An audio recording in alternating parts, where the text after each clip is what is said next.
नमस्कार, मी पंजाब डक आज 19, 20, 21, 22 पर्यंत तुमच्या बीड जिल्ह्यात दररोज वेगवेगळ्या भागात चांगला पाऊस पडणार आहे, पिकाला जीवदान ठरणार आहे. म्हणून खास करून ही बीड जिल्ह्यासाठी आनंदाची बातमी. योगायोगाने मी आता हे कडाष्टी जवळ आहे म्हणून ही खास करून बीड जिल्ह्यासाठी एक आनंदाची बातमी दिली. त्याच्यानंतर लातूर जिल्हा झालं, सोलापूर जिल्हा झालं, धाराशिव जिल्हा झालं, नगर जिल्हा झाला, परभणी जिल्हा झाला, नांदेड जिल्हा, हिंगोली जिल्हा, जालना जिल्हा, संभाजीनगर या जिल्ह्यातल्या शेतकऱ्याला सांगू इच्छितो की उद्या 20 जुलैपासून 20, 21, 22 आणि 23 या दरम्यान चांगला दररोज वेगवेगळ्या भागात भाग बदलत पाऊस पडणार आहे म्हणून हा अंदाज लक्षात घ्यायचा. त्याच्यानंतर आपण परत विदर्भाकडे वळू. आज आहे 19 जुलै 2025.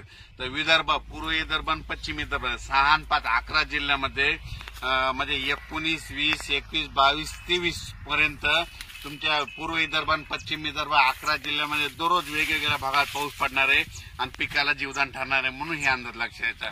त्याच्यानंतर आपण आपण काय करू, लगेच पश्चिम महाराष्ट्राकडे वळू. त्याच्यानंतर सांगायचं झालं तर कोकणात देखील चांगला पाऊस पडणार आहे. म्हणजे 19 जुलैपासून तर 23 जुलैपर्यंत चांगला पाऊस राहणार आहे म्हणून हा अंदाज लक्षात घ्यायचा. त्याच्यानंतर उत्तर महाराष्ट्राकडे देखील सरीव सरी येत राहणार म्हणून हा अंदाज लक्षात घ्यायचा.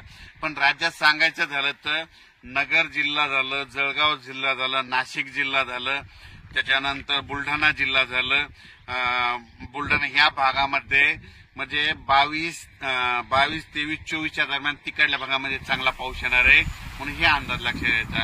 त्याच्यानंतर राज्यातल्या सर्व शेतकऱ्याला सांगू इच्छितो की खास करून पूर्व विदर्भ आणि पश्चिम विदर्भ की 25च्या नंतर 25 जुलै, 26, 27च्या नंतर विदर्भ, पूर्व विदर्भ, पश्चिम विदर्भामध्ये पुन्हा एकदा मोठा पाऊस येणार आहे.